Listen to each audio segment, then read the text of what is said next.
یہ سورج جانتے ہو کتنا بڑا ہے؟ اس زمین سے 162 گنا. یہ زمین جتنی بڑی ہے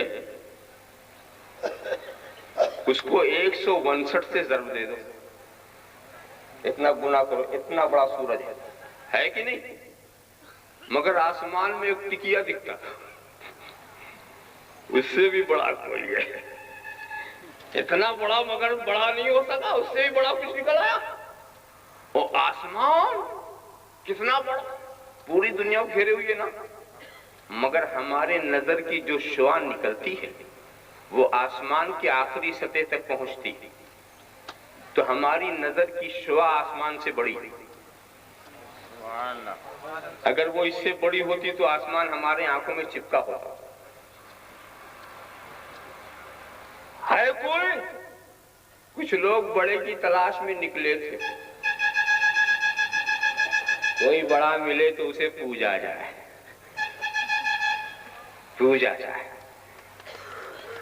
بڑی بیوقوفی کر گئے. پوجنے کا ایسا جذبہ کہ کوئی نہ ملا تو آٹے ہی کا بت بنا لیا. اور یہ آٹے والا بت کبھی کبھی کام آ جاتا تھا. جب تک جی چاہا پوجا، اور جب بھوک لگی تو کھا لیا. اب کھانے کے بعد اس خدا کا کیا حال ہوتا ہوگا وہ تو میدے ہی میں پتا چلے گا. کیا پیسائی ہو رہی ہے اور بعد میں کیا بن کے وہ نکل رہا وہ خود ہی سمجھ لے گا.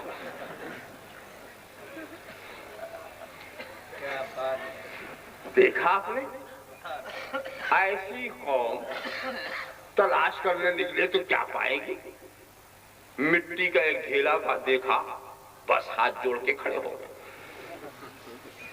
مگر کچھ دانش مند لوگ تھے، نہیں، اس سے زیادہ طاقت والا تو ہمارا پتھر ہے. اگر پوجنا ہے تو پتھر کو کیوں نہ پوجا جائے. جب پتھر کے پاس پہنچے تو جو وہاں تھک گئے ٹھہر گئے، اور جو سوچنے والے تھے کہا ہے پتھر، اس کو تو ہمارا لوہا سرما کر دیتا ہے. تو اگر پوجنا ہے تو لوہے کو کیوں نہ پوجا جائے. جب لوہے کے پاس پہنچے تو جو وہاں تھک گئے وہاں ٹھہر گئے. کچھ لوگوں نے سوچا ہے لوہا، اس کو تو ہماری آگ آتش سیال بنا کے بہا دیتی. جب پوجنا ہے تو آگ کے شعلوں کو کیوں نہ پوجا جائے. اور جب آگ کے پاس پہنچے تو کچھ لوگ یہ سوچنے لگے اس کو تو ہمارے پانی کے چند قطرے ہمیشہ کے لیے ٹھنڈا کر دیتے. جب پوجنا ہے تو پانی کی قطروں کو کیوں نہ پوجا جائے، دریاؤں کی پرستش کیوں نہ کی جائے. جب وہاں پہنچے تو دیکھا یہ کہ اس میں موج تلاتم کیوں؟ چاند کی چاندنی سے. چاند کی چاندنی اس کے سکون کو برباد کر دیتی ہے، اس میں تلاتم پیدا کر دیتی ہے. تو طاقت والی تو چاندنی ہے. اگر پوجنا ہے تو چاند کو پوجو. جب چاند کے پاس پہنچے تو چاند بھی ہنس کر کہنے لگا بے وقوفو کہاں آئے ہو؟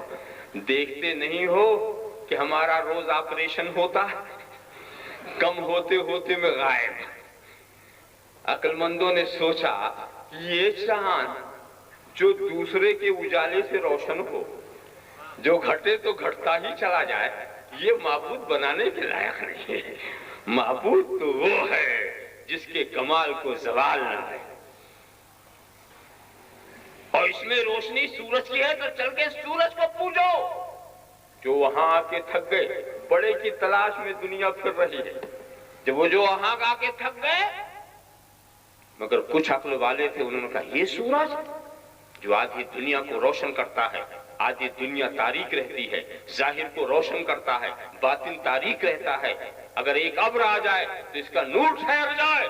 ایسے کو ہم نہیں پوچھتے، ہمیں وہ چاہیے جو نور السماوات والارض ہو، جو ساری دنیا کو روشنی پہنچا رہا ہو. بولو، دنیا والے طاقت والے کی تلاش میں پھر رہے. پھرتے پھرتے قوم سرزمین حجاز میں پہنچی. وہاں دیکھا ایک عجیب و غریب انسان، طاقت و توانائی والا، حسن و جمال والا، فضل و کمال والا، جاہ و جلال والا. اس انسان کو دیکھا، کیا غضب کی طاقت ہے، کیا غضب کی توانائی ہے، اشارہ کرتا ہے، چاند کے ٹکڑے ہوتے ہیں، حکم دیتا ہے، سورج پلٹتا ہے، حکم دیتا ہے، جانور سجدہ کرتے ہیں، حکم دیتا ہے، درخت دوڑ پڑتے ہیں، حکم دیتا ہے، پتھر کلمہ پڑھنے لگتے ہیں۔ پا لیا ہم نے طاقت والے کو، پا لیا ہم نے قدرت والے کو، پا لیا ہم نے اختیار والے کو۔ زمین بھی اس کے اختیار میں ہے، آسمان بھی اس کے اختیار میں ہے، درخت بھی اس کے اختیار میں ہے، ستارے بھی اس کے اختیار میں ہیں۔ جب وہ اتنا بڑا اختیار والا مل گیا، قدرت والا مل گیا، کمال والا مل گیا، کیوں نہ اسی کو پوجا جائے، کیوں نہ اسی کو پوجا جائے۔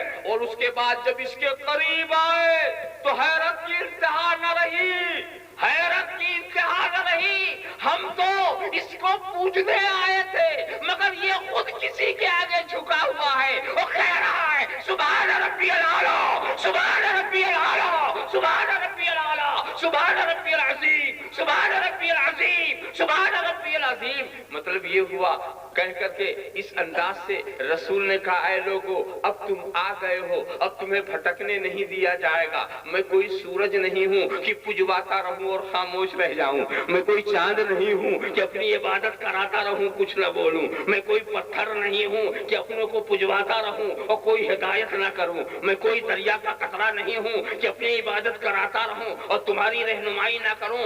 سنو سنو، اب تم صحیح جگہ پر آ گئے ہو، ڈھونڈتے ڈھونڈتے صحیح جگہ۔ مان لیا نا تم نے مجھے طاقت والا، مان لیا قدرت والا، مان لیا اختیار والا، مان لیا اقتدار والا، مان لیا جاہ و جلال والا، مان لیا جود و نوال والا۔ اب مسئلہ حل ہے، جب تو نے مجھے قدرت والا مانا ہے تو پوجنے کے لائق وہ ہے جس کے آگے یہ قدرت والا جھک جائے، یہ اختیار والا جھک جائے، یہ جاہ و جلال والا جھک جائے، یہ فضل و کمال والا جھک جائے، وہ ہے عبادت کے لائق۔